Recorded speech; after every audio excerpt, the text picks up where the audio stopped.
So what is a real corset versus what is a fashion corset? And I mean, really, what the heck is a corset in the first place?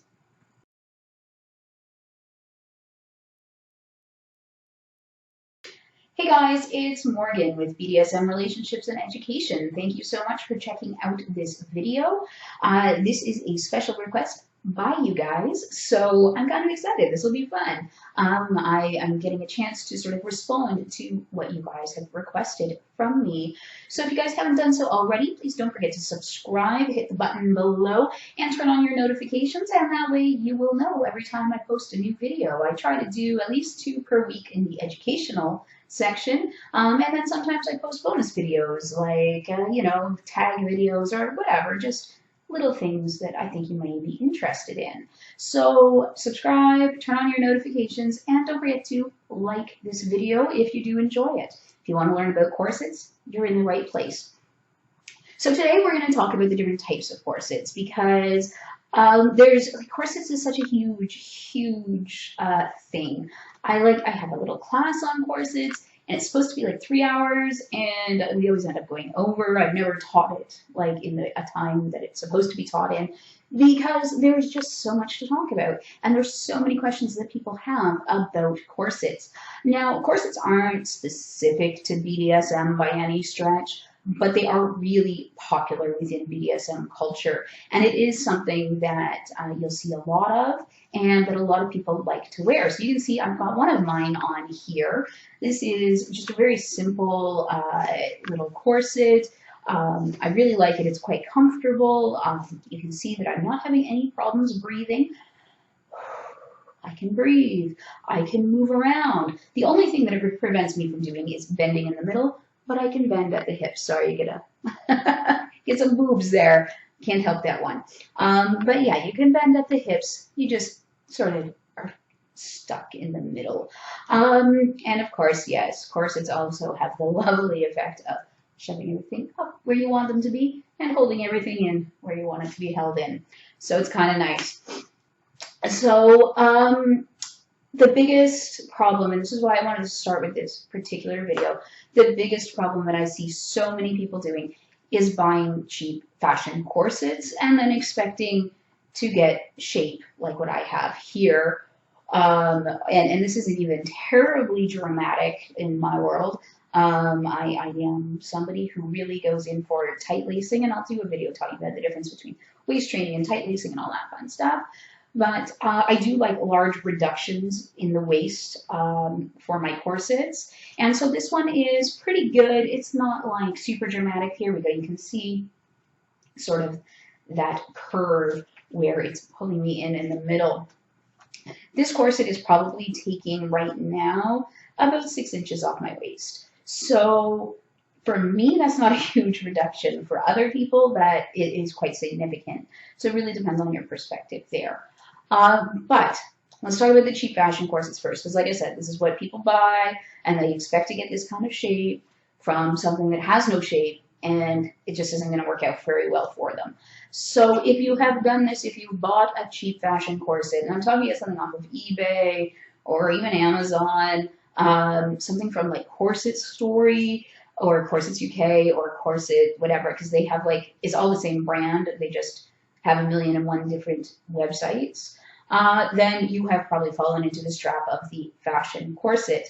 Now, one of, the fashion corsets too, I should say, fashion corsets are the ones that people blame for being really uncomfortable, right? So they're the ones where it's going to be hard to breathe because you're going to be so constricted. The bones will poke into you. It'll crush your ribs or your hips because they're not the right size.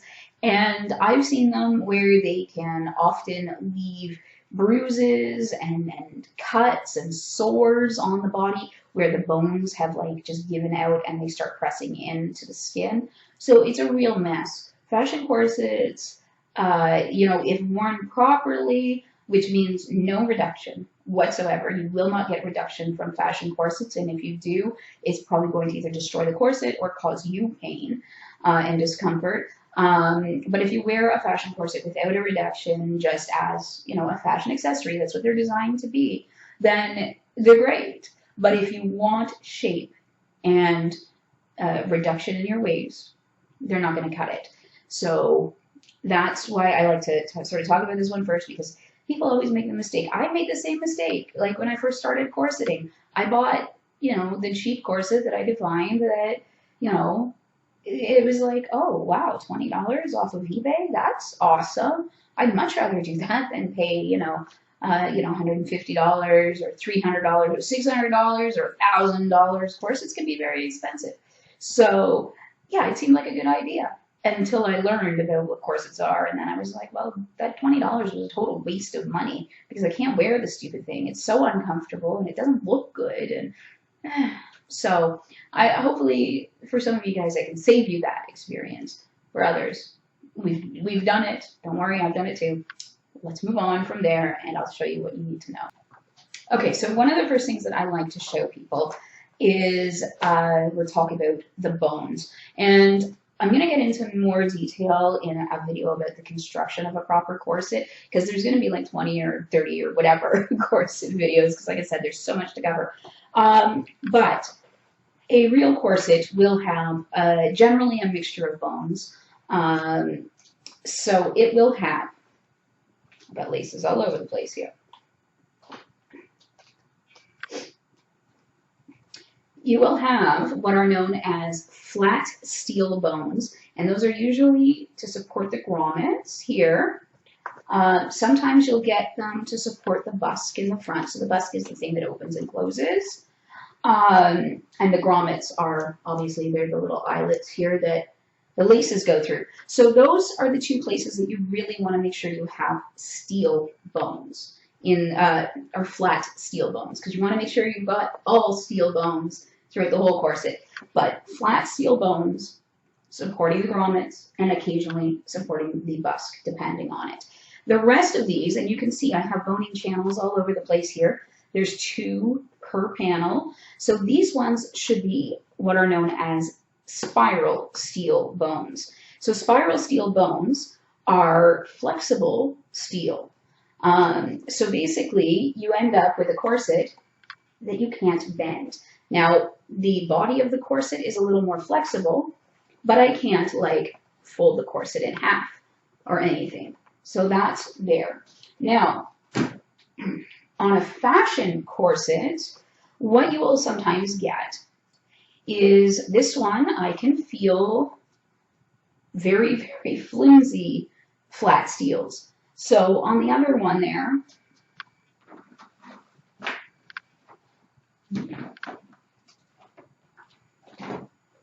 so the busk style is slightly different, but let me just show you. This is a real corset, and like that is as much as I can bend that busk. This is a fashion corset, and I can fold the busk in half. So there's the busk and there's a flat steel. That one just had the busk. So that's your first indication that this is not a very good corset. The other one is that, and I don't know whether the bones in here are just cheap spiral steel or if they're plastic. I think they might be plastic, but again, I can fold it in half. So, you know, this is not going to give you any shape or support because, look, if I take the whole corset and fold it in 4, I can still fold it in half. So this is an indication of a really cheap corset. I'm going to assume that most of these bones are plastic in here with just these steels at the front and the back, and there's steels along the grommets as well. So a lot of the corset, like fashion corset manufacturers will say, oh, steel bones, and they just mean these. Or sometimes it's even steel boning throughout the corset, but it's so cheap, like this one, that you can bend it in half. You should never be able to bend a corset like this. And I'm going to show you a good corset, the same style of busk, just so nobody, you know, says, oh, you lied. So here we go. This is a little tiny guy, and Same style of bust, and I can't bend it. Like, there you go. Slight bend. And, you know, so that's even shorter than that. But there's one of the big differences between our two. And yeah, here in the middle, there's a lot of flexibility because these are spiral steels. So they do offer a lot of flexibility. So the reason that this is important is because here's your bust, right? It's right down the front of your corset. So if I have that cheap one on, you know what it's going to do? It's going to bow out because I have a bit of tummy pooch. So I'm going to put it on and it's going to go and stick out of the front. As opposed to this, where you can see I have a pretty flat silhouette across the front. It like comes in a little bit at the front, but it's mostly flat. So this is what you want. You want a nice flat tummy, right? Doesn't everybody want a flat tummy?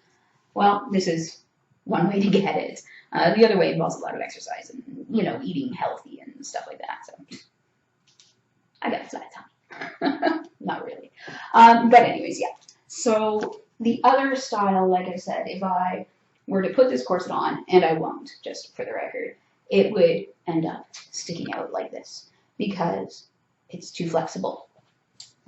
So if you've ever had that problem with the corset, it's because of the cheap boning. It's not strong enough. You need something much stronger. So good corsets will always have a strength layer. Now, the strength layer may be the only layer, but there will always be a strength layer. So this is a single layer corset, and this is a good one. So the only layer that it has is this heavy duty cotton. And I believe, yeah, I don't even know what kind of cotton this is. It's just a very heavy duty, a very close weave on the cotton. But it should be a natural fiber. Whatever your strength layer is, it should be a natural fiber because this is going to be closest to your body. And so it needs to be able to breathe. But yeah, so it should be like that. Now I have others where this is again that same type of heavy duty cotton, but on the outside we have satin. So this is the inside here. This is known as the strength layer. On the outside, this would be the fashion layer. Now, the strength layer usually is some sort of heavy-duty cotton, which is usually, you know, the most common when we're talking about mass-produced items off the rack. Corsets, if you are going more high-end and like custom, then you would be looking at a brooch, so like a spot brooch, that sort of thing, or a coutil. And both of those are just fancy ways of saying heavy-duty cotton. The cotton doesn't have a lot of stretch to it. Normally cotton does, but the weave is so tight that it doesn't stretch because this is a garment which is supposed to give me shape and pull me in and contain all of me. So if it stretches, there's no point to it. So if you see on your corset's label that it has spandex, it's not a corset. If it has, you know, any of those kind of stretchy fabrics, it's not a real corset. So again, you can wear it as an awesome fashion accessory. You know, just don't expect to get reduction or shape from it. So yeah. Oh, also I should point out, excuse me, my voice is going in and out on me here. There are the rubber ones, and I think they're called faja. And it's just basically like a rubber tube that you put around your body, and it has some very light boning in it. That is also not a corset. That is not how you waist train. That is basically a scam. Just trying to convince you to wear that so that you sweat and lose water weight, which is not a good way. It's not a sustainable way to lose weight. Like you'll sweat it out, and then you drink some water and you gain it back. So it's like whatever. But yeah, fajas are not corsets, despite the way they are marketed a lot of the time. They're often sold to us as corsets. And there's a lot of people out there trying to cash in on the corset craze and stuff like that, that, you know, are trying to sell this as a corset, and it's not. It will not give you any shape. It won't do you any good at all, pretty much under any circumstance. You might get a rash from it, because latex against the skin tends to do that when you're all sweaty.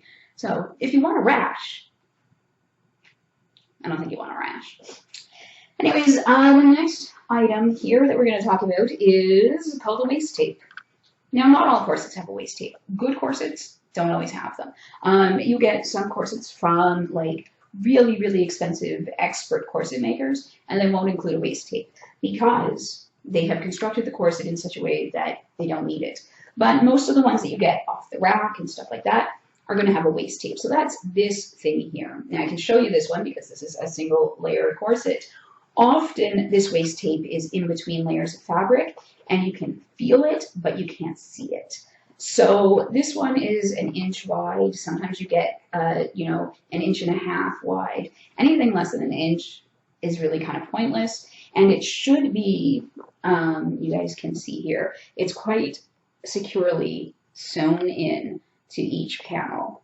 But in between the, like in the middle of the panel, it's not attached to anything. So the reason for this is at the point of the corset that is going to have the most tension on it, right? So this is right around the middle. And so this is basically to stop the corset panels from coming apart. Corset panels should be double stitched and everything else. We can talk about that again in a construction of corsets video, but waist tape, whether it is visible like this or hidden, is a really good thing to see in most corsets, unless you're talking really high-end corsets that, you know, you're paying an arm and a leg for, from people that have dedicated their lives to making corsets. You won't need a waist tape, but generally for most of us buying off the rack and stuff like that, you should have a waist tape. And you may have noticed, as I'm playing around with these corsets, but your corset shouldn't lay flat. Like you can see here, this is not a flat garment. And the reason that it doesn't lay flat is because it gives shape, right? So you can see here, there's room for ribs and hips, and it gives you some shape. If I took this off, this is the shape of the corset. This is not necessarily the shape of my body. It's going to stay in this shape. My body won't, but the corset will. This corset does not sit flat at all. This one, in fact, has a big sort of pouch for the hips because this one comes down further over the hips. So it needs extra space for that. So we've got that. If the corset lays flat on the table, it's not going to give you any shape. Something without shape cannot give shape, right? Your body is going to conform to the shape of the corset. So this is a little fashion corset. And this one wasn't cheap, I'll tell you. It was not cheap. But it's not really useful as a corset. Look how flat it is, right? I could put this on a pillow and it would be a tube, basically. If I put this on my own body, you can see I have a lot of curves in this one. If I put this one on, it's a tube straight up and down. My body is more curvy than this corset. And this is, you know, a corset is supposed to give you shape. This does not give you shape. So that's, you know, a fashion corset, basically. I don't want to say it's a fake corset, but it's not a real corset. I know. We're like really sort of going in between stuff there. Not fake, but it's not real. So, again, a corset it cannot give you any shape if the corset itself is a tube. So take it for what it's worth. So there are a number of different silhouettes in corsets, but the important thing to remember is that corsets are shapewear. So corset should give shape to your body that it doesn't already have. It should enhance the shape that you have. I have a natural hourglass figure. You can kind of see I have big boobs, I have big hips, but I tend to have a small waist, so I can accentuate that with a corset. And it's also why I can kind of get away with much more dramatic corsets than some other people with different body types. But my body does not go like this naturally. This is the corset doing its work. So when I talk about these sort of tubey style corsets. Now I'm going to get a pillow and I'm going to show you guys. Okay, so this is, again, one of my little fashion corsets. And this is very tubular. Obviously, a pillow is going to conform to whatever shape we put on it because it's a pillow, it's squishy. And you can see that there's pretty much no shape to this corset. So this is sometimes called a modern slim silhouette because it just sort of gives you this up and down tubey kind of shape, but modern slim silhouette.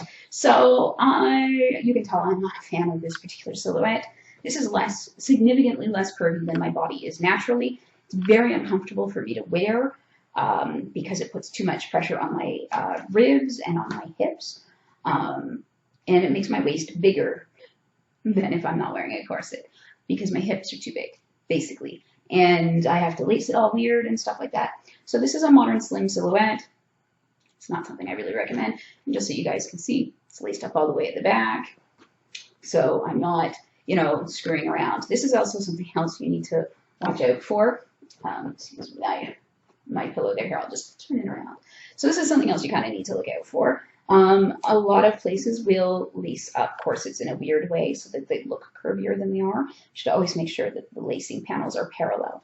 So let's look at our next silhouette. Okay, I had to stuff 2 pillows in here, and it's still not showing what I want it to show because it's just not giving us enough curve.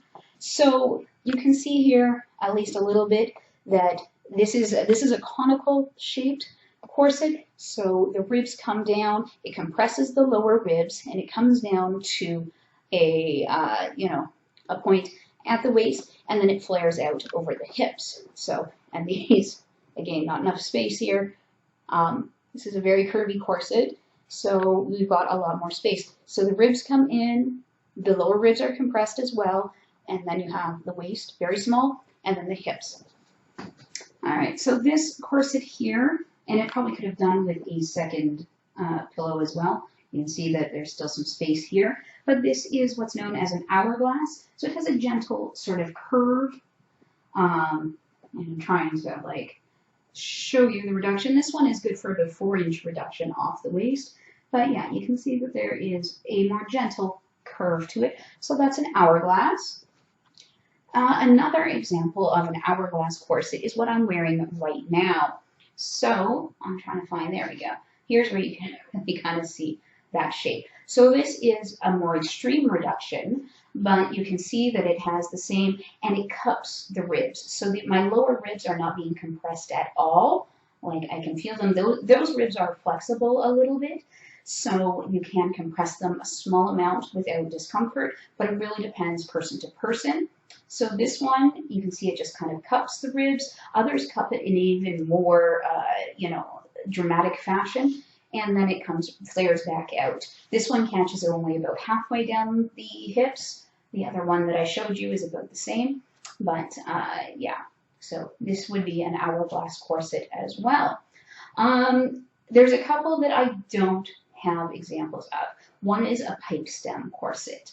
A pipe stem is similar to a hourglass corset, except that it cups the ribs very dramatically, and then you'll have 1 inch or 2 inches of reduction in the middle, and then it will flare out for the hips. So it actually looks like a little pipe stem in the middle. And I'm going to try to put a picture over here, if I can find one, and if I can figure out how to put a picture into the screen.